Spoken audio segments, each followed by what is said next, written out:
Some of the best war stories have no war at all.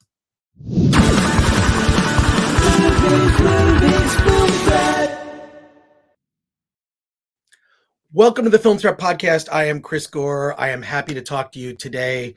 We're going to discuss this awards-nominated film, This Is Not a War Story. I'm excited to have the director and lead actress from the film talking to us today. Before I do that, please like, share, subscribe to the Film Threat Podcast if you are finding this on YouTube. If you're listening on Spotify, make sure to subscribe. You get all of our updates. And if you want to support Film Threat, hey, buy some of our merch. Yeah, we actually have merch. A nifty Film Threat t-shirt, all different styles. You can even get yourself, look, we have mugs. Check it out. It holds any liquid, hot or cold, I promise you. Very useful if you are, like myself, a drinker of coffee, other types of beverages. Very useful mug. Pick yourself one up, and thank you again for your support. Our mission at Film Thread is to tell you about independent films that you must check out. It's been our mission from the beginning, and I'm ecstatic that you took the time to check us out today. Now, let's bring on the director of This Is Not a War Story. It's Talia Lugacy. Thank you for joining us on the Film Threat Podcast today, Talia. Yeah, thank you, Chris. I'm stoked. I love this. I love this show. Oh, well, thank you. Well, I love to talk to filmmakers just because for me it's, I get to learn, but also I get to gush over the movies I see that I love. We were talking before we started recording just about how authentic this movie is. It feels so authentic. I mean, you play the lead in the film. You're also the director. It deals with PTSD and trauma and how to deal with that, and part of the process and how the characters deal with it in your story is they're making art from old military uniforms. One, I want to ask you, is that a real thing? And how did you come up with that? Because I feel art is therapy. Art is therapy. And so is that real? And then how did this project come about? Totally. Yeah, no, it's a very real thing. It's a whole community of veterans that do this and have been doing this for quite a long time. And what you're saying about art being therapy is that one of the main things that was a bridge between, myself and this community of veterans. I'm a civilian, right?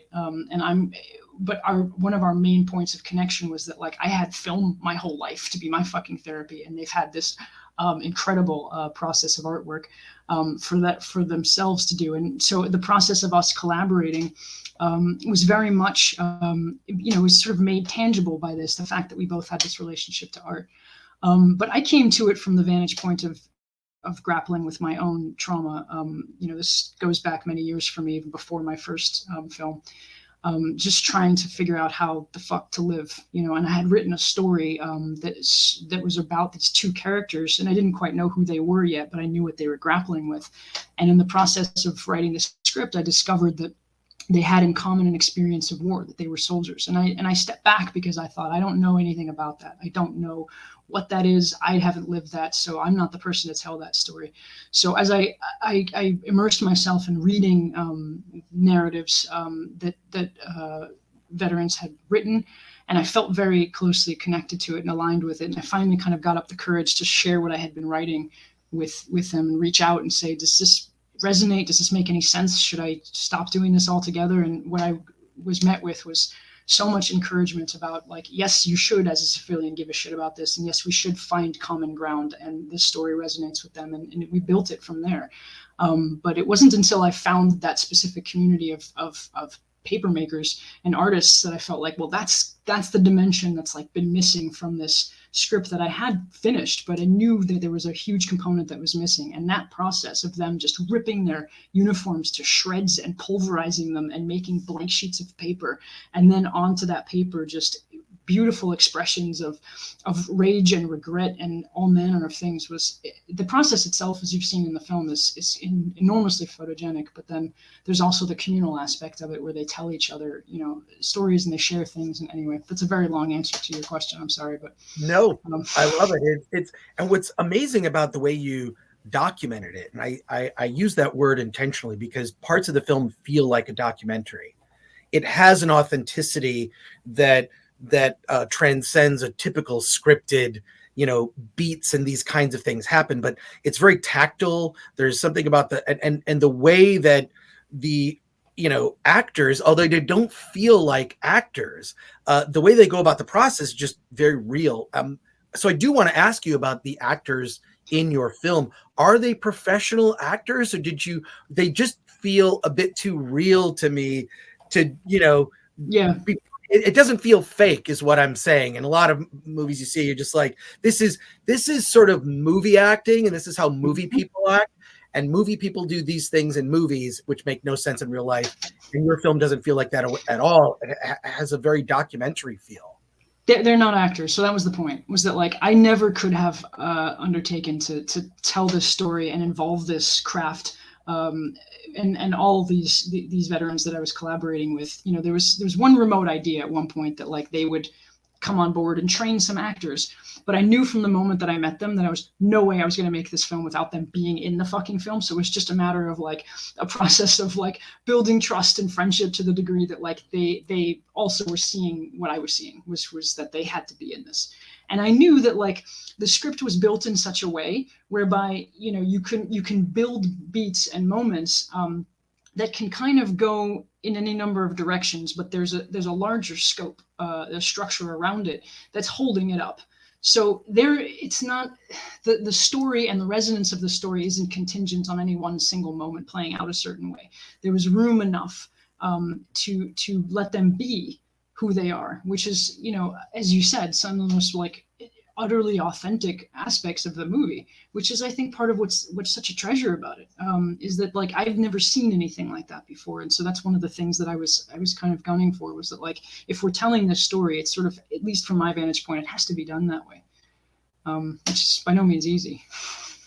Well, there's also an incredible speech in this film that I think, like, I like to keep up with awards season in movies that are worth awards, and I will identify a scene in a movie where I'm like, okay, this is getting nominated for performance because of this scene, and you are nominated for an Independent Spirit Award in the John Cassavetes category, which makes so much sense having seen the film. But there is a scene, and maybe you know which scene I'm talking about the phrase, "Thank you for your service," right? Like that phrase. And I have members of my family, including my son, who have served in the U.S. military. My son is currently a U.S. Marine. So that's a term, will be out in public, and people say that to him. That is a phrase that is just simply said.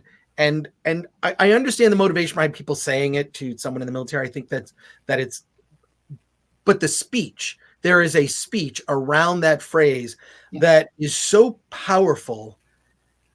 Can you talk about that scene? Because I feel like that scene is so powerful. I feel like that's the reason that your film is getting accolades from the Spirit Awards, and also accolades all around at festivals and whatnot. But that scene, I thought like that was I mean, it blew my mind. So can you talk about that scene, what went into it from the writing standpoint, and also that out? Yeah, of course. I mean, it was in a sense the scene you're pointing to, which is Sam Adegoke's character, ripping the shit out of that phrase, "Thank you for your service," but in a very sort of cogent way, from the standpoint of being, what's essentially an anti-war position. This is in some ways the crux of the whole fucking film, because from the get-go, all of the veterans I was collaborating with on this film, if there's one thing I just heard again and again and again, it was this monumental frustration with being unable to express, this huge gap between what they lived and what other people seem to be thanking them for. It's so buried in that phrase is that division that really makes their burden so fucking heavy to carry, because it is, in a sense, the statement of awareness that, like, we don't have any idea what we've been undertaking, and they do. We as a country, I mean. So in a sense, it was like this was the core of our collaboration, because one of the first, series of conversations we ever really had, myself and the veterans on the film, was making fun of war movies. Really, they've seen every fucking war movie, and it even became another scene in the film where the character kind of says "fuck Saving Private Ryan" and all these other films, because they are so, even when they're depicting war as being a difficult experience, there's still this glamorizing of it, and there's never internally a critique. There isn't a critique of the act of war itself and what that does and what it actually is and who really suffers from it. And so it was built into the fabric of the story, but it was very, very important, Chris, that like it happens towards the end. In my mind, the only way you can really have a character express something to that degree is if you really have been spending a while wondering what it is that's really going on with him. He doesn't say a whole lot, and they both don't. And partly that's a facet of trauma, the silence that they have, the way they struggle to speak. They don't have these long conversations. They're quiet, and they try to talk and try to express. So he builds it up to a point where he finally can, and that's, I think, part of where its power comes from. But to your point, yeah, it was entirely, that speech is kind of the heart and soul of the films being made. It had to be made. There's very, very few explicitly anti-war films out there, especially where it comes to veterans being involved. I don't think I can think of another one. There isn't one, Yeah, and the movies that you mention, whether they're explicitly anti-war, still come off like propaganda to me, and romanticize the act of war and the sacrifice. I just feel that your film is so brutally honest, and what you mentioned, those silences, I think those silences are actually powerful unto themselves. The difficulty that characters have in expressing their innermost thoughts, and the torture that they're going through, right? Like it's palpable. This is an odd question to ask, but like, I feel like I meet a lot of people who become filmmakers, and it's like they sort of learn to be a filmmaker because they had to, because there was a thing they had to express. And I feel like you had to make this movie. There was something within you that, like, and it's also a beautiful film. I mean, it like the way you captured so much. I mean, the documentary feel, the everyone being so authentically portrayed in the film. Like, have you made films before, or did you come to it like, I need to express myself, I'm just going to learn to be a filmmaker to tell this story? It just feels so much like this was something you had to do. Yeah, well, 100%. I mean, that's I truthfully, I came into film when I was like 12. I knew from a very early age that that's just what I have to do. I used to watch, I literally would watch A Clockwork Orange every single day. I would go from one filmmaker to another and just become utterly obsessed and watch the movies over and over and over and over. And I know so many of them by heart. I just have always absolutely been immersed in film. But I always had this, I can only do it if I have to.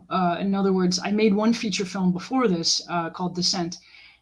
Really, really difficult film about rape and the fucking futility of revenge, and the whole, debunking the whole idea that revenge is in any way a healing thing. And, the film was a very difficult one to make for obvious reasons, but it was also met with a lot of, slapped with an NC-17. That's a whole other story. But like, it was really something that had to be done. And I've approached even the short films I've made have approached in that way. Like, I don't think there's any other reason to go through all the agony of making a film. It's so difficult.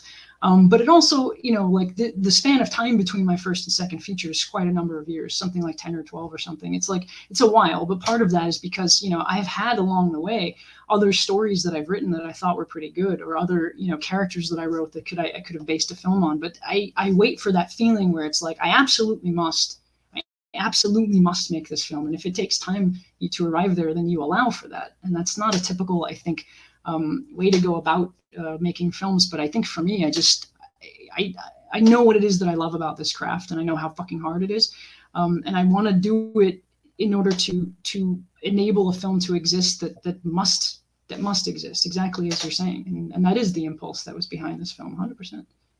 Well, I love your liberal use of the word fucking. I think it just Sorry. like, no, it's great. It's just like when you're passionate about something, like you should fucking see this movie. This is not a war story.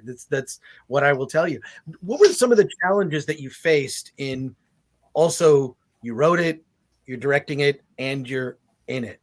Yeah. So was that organic for you, or did you face challenges, and then how did you overcome those challenges?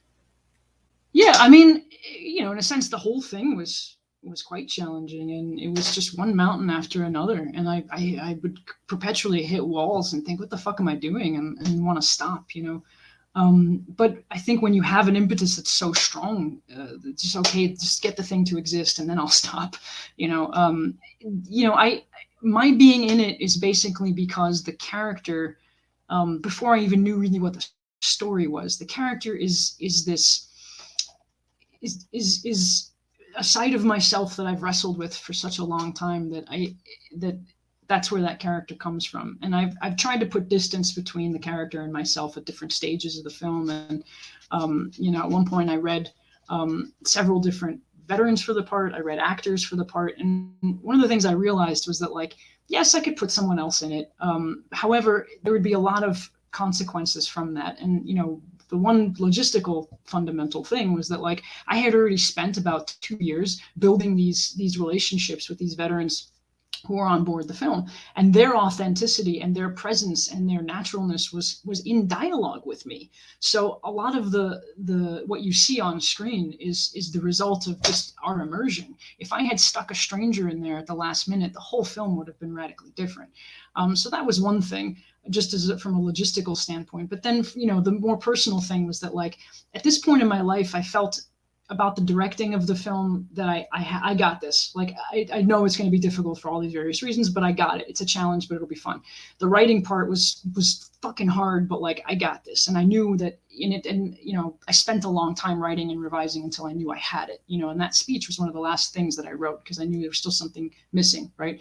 And then but the acting part was the one thing where I was like, I know I can do it, but I can't say that I've done it before, right? So that part was the, like, here's the scary thing you must do that so that was the thing I really spent a lot of time wrestling with, and that I'm proud that I was able to do and to pull off, I hope that when people see the film, I blend in with the other veterans. That's the idea.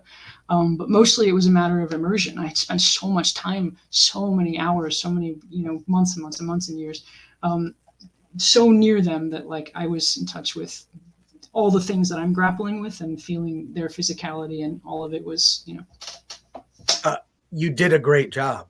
I mean, it's spectacular. And Thanks. I got to ask, so you're a truly independent filmmaker, and to me, an artist, right? Just having seen your work and speaking to you now, do you think to yourself, independent film is its own kind of challenge, right? It's in many ways painful, to birth a film, right? But do you think to yourself, okay, are you going to go to Hollywood and try to, like, with all the accolades now that you're getting and the recognition from the Spirit Awards and whatnot, are you going to, make a Marvel movie next? Like, what are your thoughts? Like, filmmakers always have, like, there's a couple other, there's more passion projects, right? There's this thing, whatever. Is a Marvel movie in your future, or Hollywood, or I don't even know where I'm talking to you from. I'm in Pasadena, very close to Hollywood, but enough distance where, I don't feel Hollywood.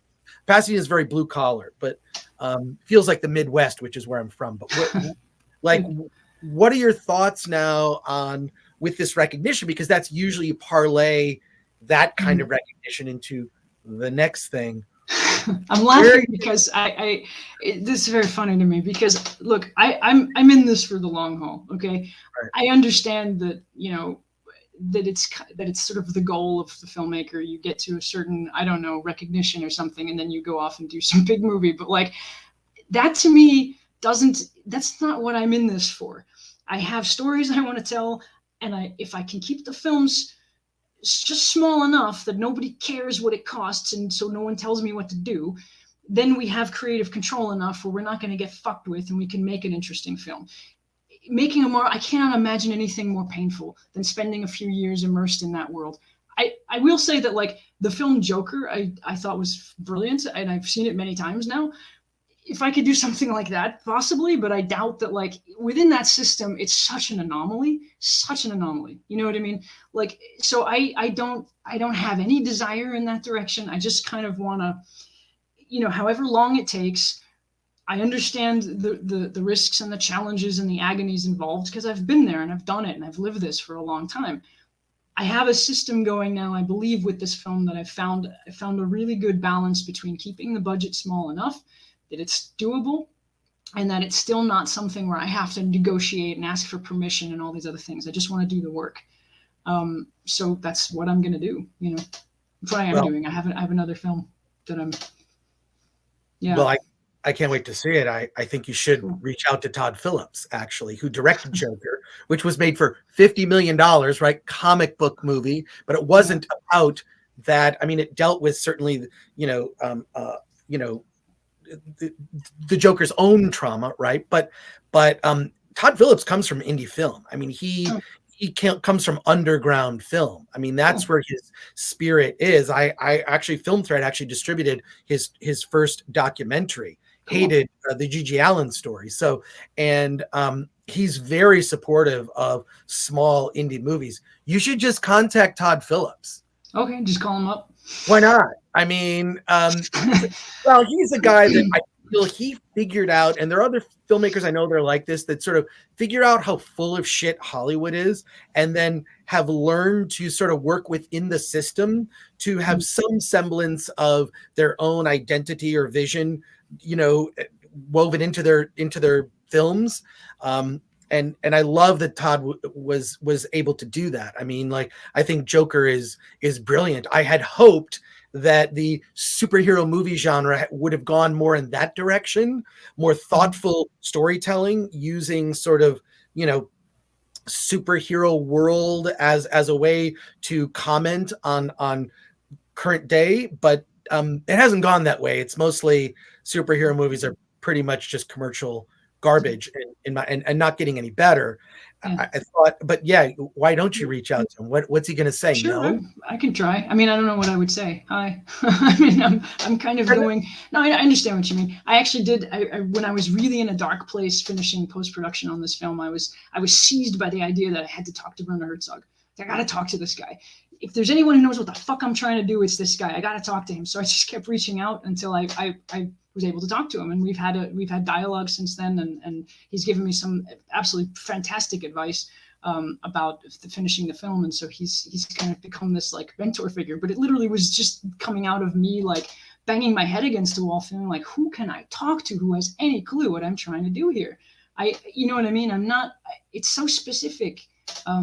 You're just trying to make a film from start to finish without being fucked with, really. I mean, you just want to get the goddamn thing done and done the correct way, and also because I have these veterans on board who are coming on with personal experience. And at the very beginning, I was like, look, we are making this film and bringing it to the finish line without compromising. And they had experiences before where they had contributed to something and it had been compromised. And it was a grim experience. And, which I have also lived through in my own ways.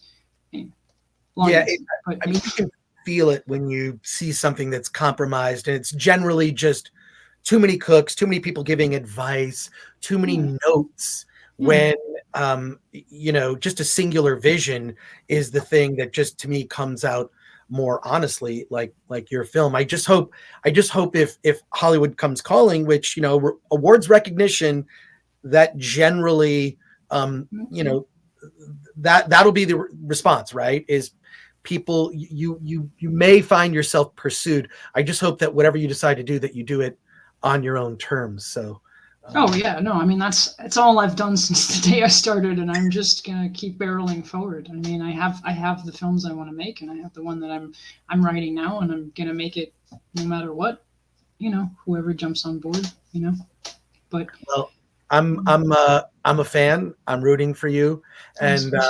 I can't wait to see what you do next. And I hope you get this award and the recognition, and you Thanks. tell Hollywood, in your words, to go fuck itself. I think fuck would probably, no matter what. Yeah, no matter what, fuck. I think is the operative. I'm gonna have to try really hard not to use that word if I do get up there and like, what am I gonna say? It's It's the Spirit Award. It's not the Oscars. If you give a speech, they're not gonna fucking care. Good. Okay. Yeah. No. Do we have to wrap up? Is that the Yeah. Well, we don't have to wrap up. We can keep good. talking. Yeah, let's But do that. I really want people to check out this film. Is it on video on demand? It's on HBO Max. Yeah. Oh, it's on HBO Max. Totally. HBO Max Yeah. lately has been so aggressive. You're like the third or fourth filmmaker I've spoken to, indie filmmaker, true indie, whose movies end up on HBO Max. They're starting to get aggressive with indies. They're kicking ass. Yeah, they are. They are. How did that deal happen? So it was if kind of. Mind my asking? No, it's fine. It seemed like it was kind of random from my standpoint because we were starting to submit to festivals right as the pandemic was starting, basically. So that was a really weird time for that. So we were in this weird limbo state where we were like shortlisted for Director's Fortnight, which was like amazing, and then we were getting rejected everywhere else. So we were like, what happens now? And just rejected by all the first tiers, everybody, and we were like, well, fuck this. Let's just get it out. Let's just do this. So we premiered at San Francisco Indie Fest, which was amazing. And then we got a call, and we did a festival after that called CineQuest, which was also cool, and they're based out of LA. And from that festival, Warner Media got in touch with us and was like, we want to see the film. And I think I laughed or something. I was like, what the fuck do they want to see the film for? I mean, what are they going to do with it, really? Warner, I can be that cynical sometimes. And so I was like, fine, sure, here's the link, watch the movie. We don't hear anything for like 2 or 3 months, I think. And then finally they call up and they say, can we just talk? And I was like, okay, sure. So I get on the phone thinking they're going to give me some sort of very kind no. And they end up pitching their company to me. I'm like, this doesn't sound like a no. What is happening here? And then, it became clear that they have this, there's a company within Warner Media called Project 150, which literally is their slogan is artists first, and they fucking mean it. They get behind people who are not like, the folks that you would expect based on whatever those expectations are built by, I don't know, but not mainstream folks. And they really are getting behind visionary, independent people. So under the umbrella of this company, they found us, and then they were like, well, we want to go forward with this, and the platform we have is HBO Max, and and we were off to the races from there. But it was really remarkable because for so long, this is exactly the kind of the distributor that one would, as a filmmaker, like dream of. Like, if I could have invented a distributor, it would be Project 150 and Amanda Troken and Warner Media. It's people who like really have a sensibility about film and really care and are not trying to change it and turn it into something else. One of the initial things we talked about before we agreed to anything was like, I was like, look, we cannot use this film as like propaganda. We cannot use this film as like rah, get behind the veterans, say thank you and move on. That's not what this film is for. We don't want to be marketed that way, and they got it. They understood that. And they're like, no, this is what we love about this film, is that it is in the spirit that it is.